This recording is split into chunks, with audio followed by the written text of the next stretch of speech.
Hello student, study with Dhirendra Singh channel में आपका स्वागत है। हम आज देखेंगे ज्योग्राफी के चैप्टर नंबर 3 है 10th क्लास का। चैप्टर का नाम है जल संसाधन। इसके लघु प्रश्नों को तो देखते हैं। पहला प्रश्न है, व्याख्या करें कि जल किस प्रकार नवीकरणीय योग्य संसाधन है।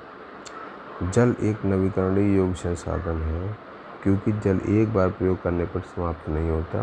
हम इसका बार बार उपयोग कर सकते हैं, अर्थात इसकी पुनः पूर्ति संभव है। जैसे जल का प्रयोग उद्योगों में, घरेलू कामकाज में किया जाता है, जिससे जल दूषित हो जाता है किंतु समाप्त नहीं होता।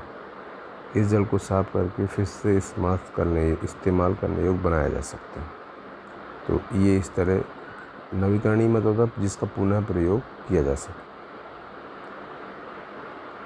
अगर आप इस चैनल में पहली बार आए तो इस चैनल को सब्सक्राइब जरूर कर लें, जिससे आपको इसी तरह के अच्छे एजुकेशनल वीडियो मिलते रहें। अब इसका दूसरा लघु प्रश्न है, जल दुर्लभता क्या है, इसके मुख्य कारण क्या है। जल के विशाल भंडार एवं नवीकरणीय गुणों के होते हुए भी यदि जल की कमी महसूस की जाए तो उसे जल दुर्लभता कहते हैं। विभिन्न क्षेत्रों में जल दुर्लभता के निम्नलिखित कारण उत्तरदायी हो सकते हैं। आप वीडियो को पॉज करके इसे नोट करते चलें। बढ़ती जनसंख्या पहला कारण जो है, उसमें इसका जो कारण है, मुख्य कारण, उसमें पहला कारण क्या है, बढ़ती जनसंख्या। जल अधिक जनसंख्या के घरेलू उपयोग में ही नहीं बल्कि अनाज उगाने के लिए यानी कृषि में भी इसका प्रयोग होता है। अतः अनाज उत्पादन बढ़ाने के लिए जल संसाधनों का अति शोषण करके संचित क्षेत्र को बढ़ा दिया जाता है। दूसरा है जल के असमान वितरण। भारत के बहुत से क्षेत्र ऐसे हैं जहाँ सूखा पड़ता है, वर्षा बहुत कम होती है। ऐसे क्षेत्रों में भी जल दुर्लभता या जल की कमी देखी जा सकती है। तीसरा पॉइंट है निजी कुएं व नलकूप। जो निजी कुएं नलकूप हैं, ट्यूबवेल, समर, उनसे भी बहुत से किसान अपने खेतों में निजी कुएं व नलकूपों से सिंचाई करके उत्पादन बढ़ा रहे हैं, किंतु इसका कारण भूजल का स्तर नीचे गिर रहा है और लोगों के लिए जल की उपलब्धता में कमी हो रही है।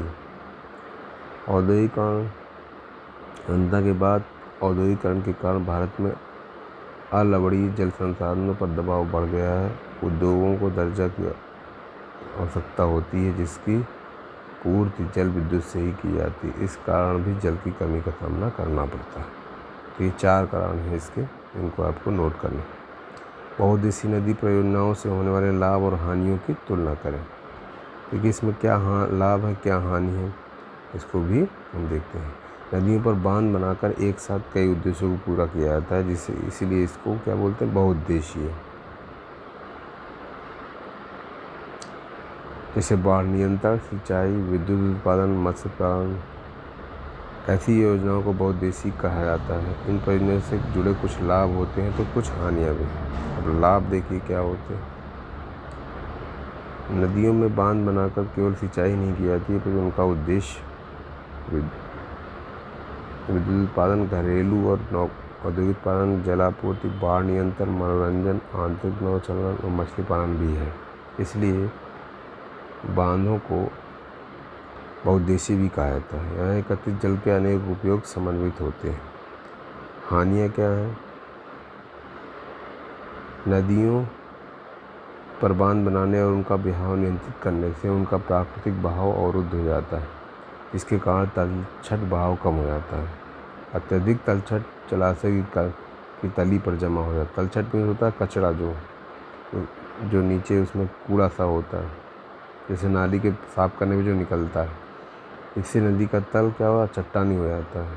नदी जलीय जीव आवास में भी भोजन की कमी हो जाती है। बांध नदियों को टुकड़ों में बांट देते हैं, जिससे एक जलीय जीव जो होते हैं, मछलियाँ एक जगह से दूसरी जगह नहीं जा पाती।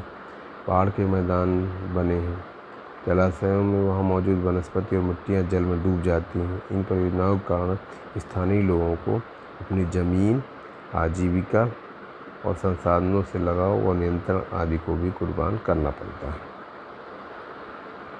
तो ये इसके लघु प्रश्न है, इनको आपको करना है।